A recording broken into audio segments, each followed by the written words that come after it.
The movie opens in Sweden, where a British family is headed for a vacation on an island called Svalta. The family consists of parents Richard and Susan Smith, their daughter Jessie, and son Sam. During the journey, Susan mentions that in 1824, the Svaltic Islanders quarantined themselves in fear of a deadly flu epidemic. This resulted in widespread famine, forcing the inhabitants to turn to cannibalism for survival. Although the quarantine was eventually lifted, the island's dark history gave birth to a unique tradition. Every 10 years, an 8-hour festival called Karantan, aka Quarantine, is held to honor their ancestors' sacrifices through theatrical performances.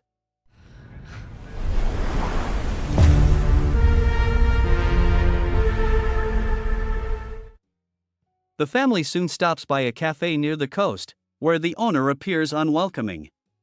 While ordering food, Susan tries to make small talk and asks if he has children, but the man responds rudely that they are dead. Meanwhile, Sam and Jessie explore the cafe and discover a large seabird with its head grotesquely severed, and take a picture of it. Later, when the Smith family inquires about the ferry to Svalta, the cafe owner drops his plate in shock. He reveals that going there is forbidden during Karantan. He also mentions that there are no hotels on the island, but Richard responds by showing him the Airbnb they booked from a man named Mats Larsson. Despite this, the cafe owner strongly advises them not to go, claiming that the islanders dislike visitors and may even eat them. But the family thinks the man is a joke, as they have come so far and are determined to witness Karantan. Moments later, they hear the distant sound of a ferry approaching and proceed to leave the cafe. The rude cafe owner once again warns Richard not to go to the island, but the latter appears unconcerned. The family then walks toward the dock and requests 4 tickets to Svalta, but even the ticket lady is utterly shocked upon hearing their destination. Here, Richard realizes he left his wallet at the cafe and goes back to retrieve it. Shortly after, he returns with the wallet, and the family excitedly boards the ferry. However, they get weirded out when the locals begin staring at them with a scary look. A bald, sinister-looking man then offers Susan a drink. Richard tries to intervene, but the man starts cursing him. Sometime later, the family lands on Svalta Island.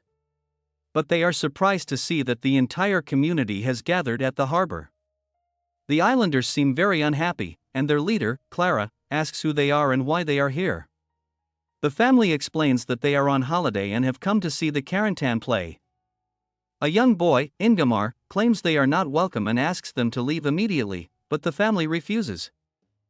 Susan even reveals that she has a personal connection to the island, as her ancestor was one of the brave officers killed by the islanders over 200 years ago. Upon hearing this, an angry Clara asks Susan to leave, but a man arrives to intervene, and he turns out to be Mats Larsson, their Airbnb host. The community becomes enraged when they learn that he rented out a house to foreigners. But Mats reveals that the house belongs to his mother, and he doesn't need permission from anyone. After some heated argument, Clara reluctantly allows the foreigners to stay, but warns that their stay will be brief. Following this, Mats takes the family to their rented Airbnb, and he seems to show interest in Jessie. Hey, don't be scared. The creepy guy then discloses that this was his mother's house, and that she was beheaded and murdered 10 years ago in the same chair where Richard is sitting now. Hearing this, the family is a bit surprised. After Mats leaves, the overly chill family begins unpacking, and Jessie takes a bath to relax. But during this time, she hears strange noises. She hears strange noises coming from the mirror on the wall, but can't figure out what it is. Later that night, the family's sleep is disturbed by a nearby commotion. Richard and Susan go outside, only to notice the islanders gathered with torches of fire. Worried, Susan begs them to stop the harassment, as her children are sleeping inside, but one of the islanders throws a raccoon's carcass on the doorstep before they finally leave. This freaks out the couple, and they start wondering if they made a mistake coming here. Here we also notice that the couple is being watched by the leader Clara. The next morning, one day until Karantan, Jessie shares to her dad that she feels someone is watching her around the house. The scared girl heard noises coming from behind a huge mirror while taking a bath. Unbeknownst to them, someone is spying on them from a room full of monitors showing CCTV footage. Sometime later, Richard goes to Matt's house and tells him about what happened the previous night. He also hands him the dead raccoon that the islanders threw at them. Richard expresses his frustration, claiming that despite Matt's promises, they have only felt threatened and unwelcome since their arrival. He's going to write a negative review about the place, and Matt is worried, so he promises to discuss the matter with the community. In the afternoon, the Smith family explores the island and takes some pictures. Surprisingly, in another scene, we see that the cafe owner from the coast has been brutally murdered, along with his wife. Meanwhile, Richard and Susan see boats bringing 4 empty coffins to the island, which confuses them. Sometime later, a detective named Forsberg arrives on the island and speaks with a harbor attendant.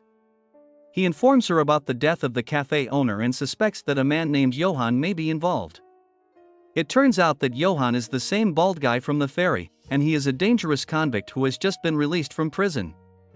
The officer assumes that he is out for more murders, and so the community must be warned.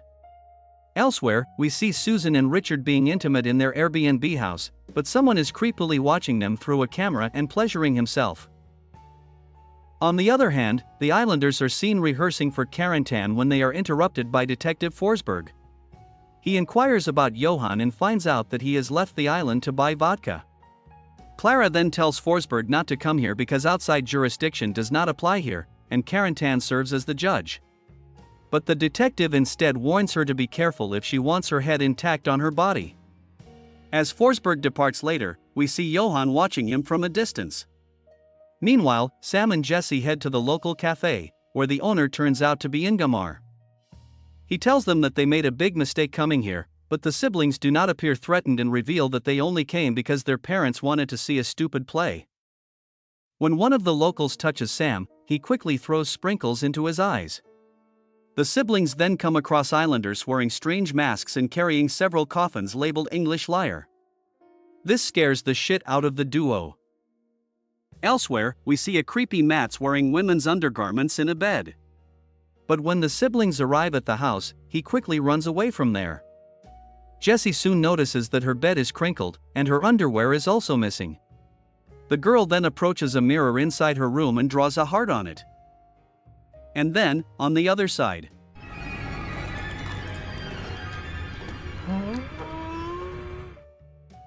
Meanwhile, we see Clara discussing the preparation for Karantan with the islanders. She claims that this is her final year directing the play and wants to leave it on an epic note. It turns out that during Karantan, their forefathers honored the dead by bringing in outsiders and sacrificing them. However, the younger generation doesn't like such bloodshed, so it hasn't happened in the past 30 years. Clara then declares that now that the opportunity has presented itself, they must kill and eat the English people to honor their tradition. This terrifies the locals, and Ingamar protests, saying he thought they were just scaring the outsiders. Even Clara's son, Sven, is against her, but the woman insists they will have to obey whatever she tells them to do. In the evening, Clara approaches Mats to convince him of her wicked plan. He is hesitant to get involved in murder, so Clara suddenly admits that she is aware of his perversion and how he violates the rules by bringing outsiders into their island. However, they have always turned a blind eye to him because he is one of their people.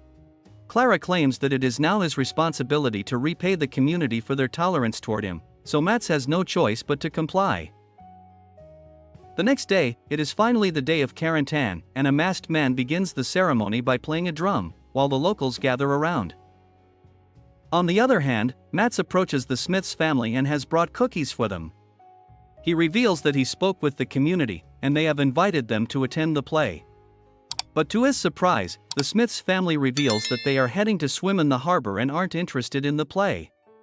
They claim that they can't sit for 8 hours and will come for the climax instead, which disappoints Mats.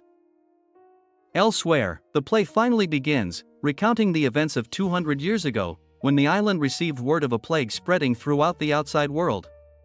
The island leader thus had no option but to quarantine the harbor to protect themselves. They trusted the English people to inform them when the disease was over, but the plague continued for quite some time. As a result, people began to starve to death and eventually resorted to eating each other. In the meantime, the Smiths family returns to the house after their swim. They notice the plate of cookies left by Mats and eagerly begin eating. Unfortunately, the cookies turn out to be drugged, and they immediately pass out, while Mats watches with satisfaction. Returning to Carentan, the play reveals that the islanders eventually realized the English had been deceiving them, and there was no disease in reality. This enraged the villagers, who had lost their families to famine and cannibalism. They therefore banded together against the Englishmen and killed them in cold blood. In another scene, we see Mats wearing Jessie undergarments and preparing to assault her. But in a shocking turn of events,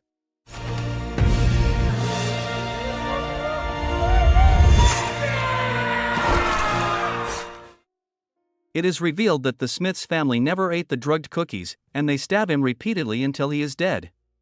We also learn that it was Richard who killed the cafe owner when he went back to retrieve his wallet. Furthermore, Jesse and Sam were the ones who decapitated the seabird at the cafe. It turns out the Smiths are not an ordinary family, but a group of serial killers who infiltrate isolated communities to satisfy their bloodlust. Following this, the Smiths arm themselves with additional weapons and begin rampaging across the island, killing anyone they encounter in brutal manners. Clara and her group see this from a distance, but they are unaware about the identity of the attackers. However, the old woman is still adamant on completing the Carentan, as it is her last one. The other villagers meanwhile run around in panic and assume that Johan is responsible for the killings. Afterward, Jesse and Sam head to the port and approach the guard stationed there. They pretend to be terrified victims, and when the worried woman hugs them, the siblings finish her off. Up next, they even take a photo of themselves with her body. Sometime later, Sven arrives at the port and is horrified to discover the lifeless guard. He quickly grabs a flare gun and fires it into the sky, illuminating the night with a bright red glow. Upon seeing the flare, Richard and Susan realize that the cops will soon arrive, but they remain unfazed while casually singing a song. Meanwhile, the surviving locals, including Clara and Sven, hide in a small hut to escape the attackers. The Smiths try to break into the hut, but the door is locked. Richard then stabs through the wooden panels and injures Clara, but even now the old woman doesn't know who their attackers are.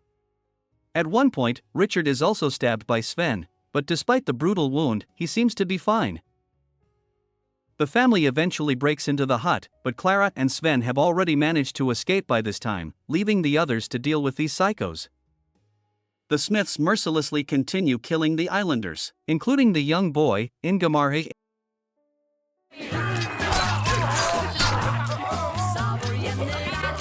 That was good, wasn't it? Yeah. Elsewhere, Detective Forsberg receives a call about the massacre on the island. The other officer informs him that Johan has been spotted on the island and is suspected of being behind the massacre. After killing almost everyone, the Smiths gather the bodies, setting them ablaze. Richard and Susan discuss how the smell of burnt human corpses reminds them of their honeymoon.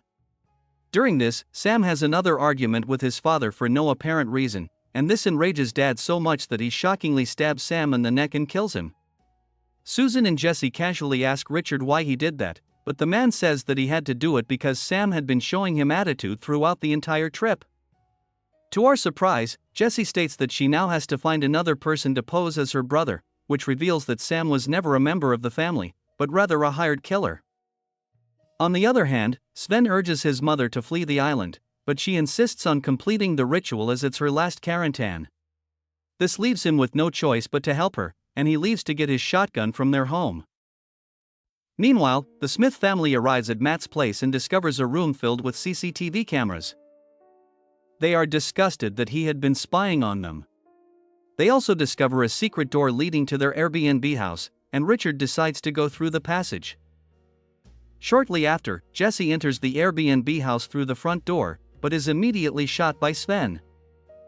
Despite the injury, she pretends to be the victim and informs Sven and Clara that Mats Larsson went insane and murdered her brother and dad. Jesse claims that Mats might still be in the house, so Sven grabs his shotgun and heads upstairs to search for him. Meanwhile, Clara continues to doubt Jesse, but Jesse's vulnerable and innocent demeanor eventually convinces her. Moments later, Susan bursts through the door, and the mother and daughter act out a dramatic scene. On the other hand, Sven is wandering around the house and enters Jesse's room, and this is when he comes across Matt's mutilated body. he realizes Jesse was lying to him. He then moves forward and discovers Richard lying in another room. But then, Richard suddenly slashes his neck, and the poor guy blows Richard's hand off before passing away. Following this, Richard heads downstairs with his mutilated hand. The family finally drops the act and reveals that they are the ones responsible for the massacre. The revelation enrages Clara, and she accuses the British of being great deceivers, claiming that history was only repeating itself. She also holds a knife, but is unexpectedly shot in the head by Detective Forsberg, who mistakenly thought that Clara was attacking the innocent tourists. While pretending to be victims, the Smiths are led to the port to leave this island. Johann, who has no idea what happened, awakens from his sleep on a nearby boat. The cops believe he's behind the massacre and shoot him dead upon seeing him. As the movie concludes, Richard states, "The family that slays together stays together." Thus, we reach the end of this film. Thanks for watching. You can like this video to support us. Don't forget to subscribe for more content. See you in the next video. Goodbye.